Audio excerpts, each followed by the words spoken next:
ngayon, kakain kami sa restaurant kasama yung pamilya ng asawa ko. Actually, yung pamilya ng asawa ko, dalawa lang silang magkapatid, puros lalaki. So, bunso yung asawa ko. Tapos yung kuya ng asawa ko, siya yung driver. Ito yung mama, si mama. Si Yue. Parang freezer dito, guys. Sobra.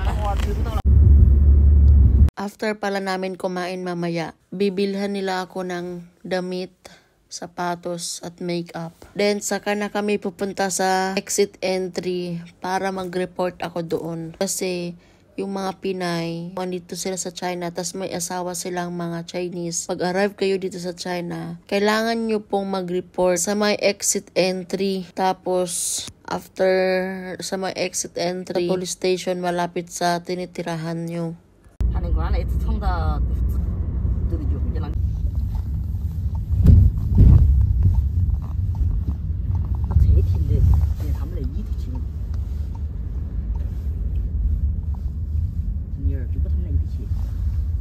Tignan nyo ba naman dito, guys? Tirik yung araw, pero yung hangin nila malamig.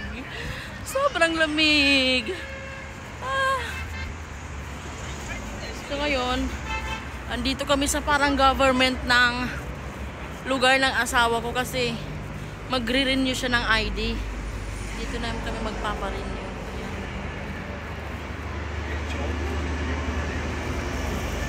Tirik yung araw, pero ang lamig pa rin. Yung araw, pero sobrang lamig. Hati.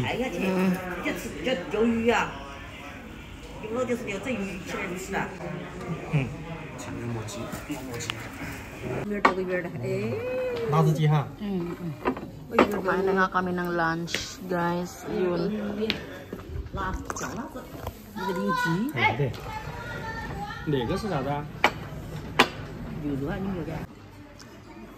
Kumain na kami ng lunch, guys.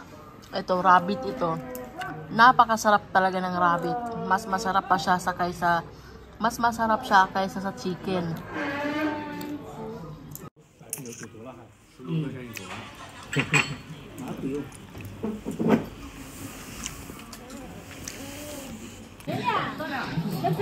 Bibilhan niya daw ako ng suklay. Yes, yeah.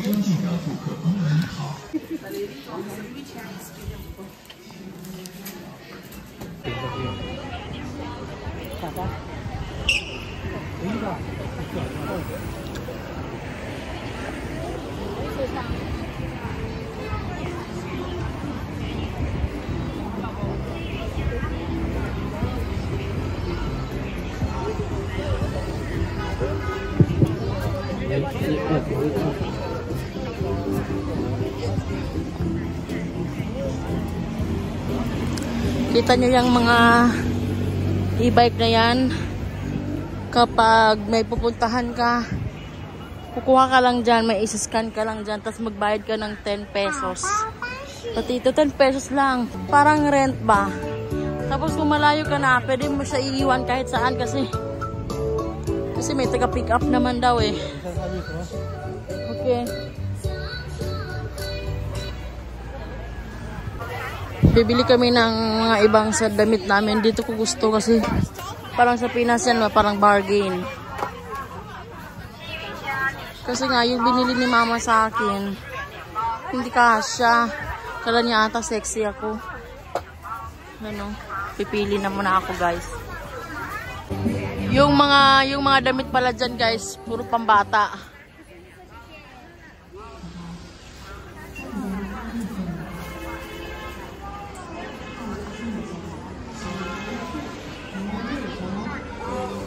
Yeah, babe.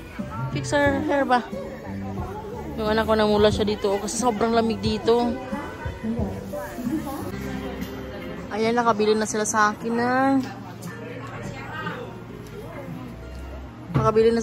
ng shoes. Ito yung pinili ko, yan, black na yan. At saka yung pang winter jacket.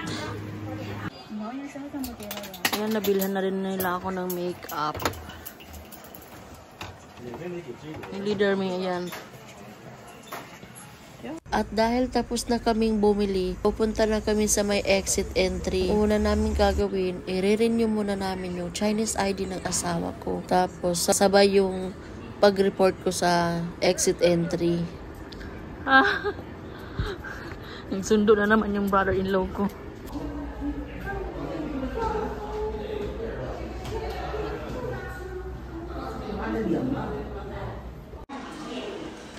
Gulo-gulo buhok niyo. Go daw. You see? Mama! Ha? Alam nyo ba guys, sobrang high-tech ng mga machine nila dito. Kapag mag-renew ka ng ID, magsariling sikap ka na. Pwede ka nang magpa-picture dyan. Tapos, pwede mong pipiliin kung maganda yung picture mo or may gusto ka pang gagawin. Ganyan lang, walang tutulong sa'yo. Magpa-picture ka lang dyan sa screen na yan.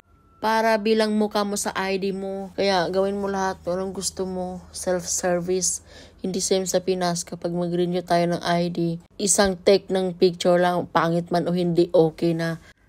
Pero dito the best. At alam nyo ba, kapag mag-renew ka ng ID dito, ang dadalhin mo lang yung ID mo. Wala ka ng ibang dadalhin na requirements. Kaya diba? Kaya ka kumuha ng ID para may valid ID ka. Hindi yung sa kakapakukuha ng valid ID kung may dala kang valid ID. Kaloka.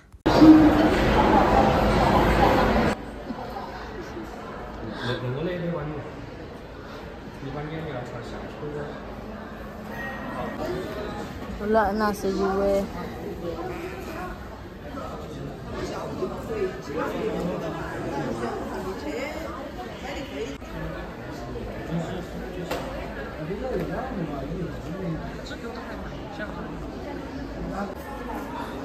Wala na yung anak ko.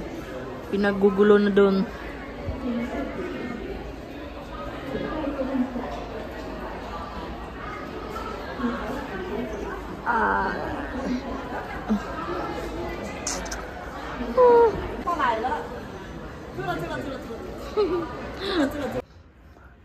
Pagkatapos nga namin sa exit entry guys, pinapapunta kami dito sa mismong police ng malapit sa bahay. Ayan. Mag-report muna ako dito.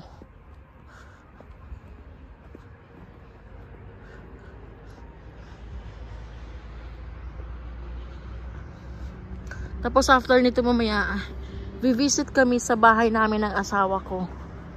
Kasi tapos na turn over na din.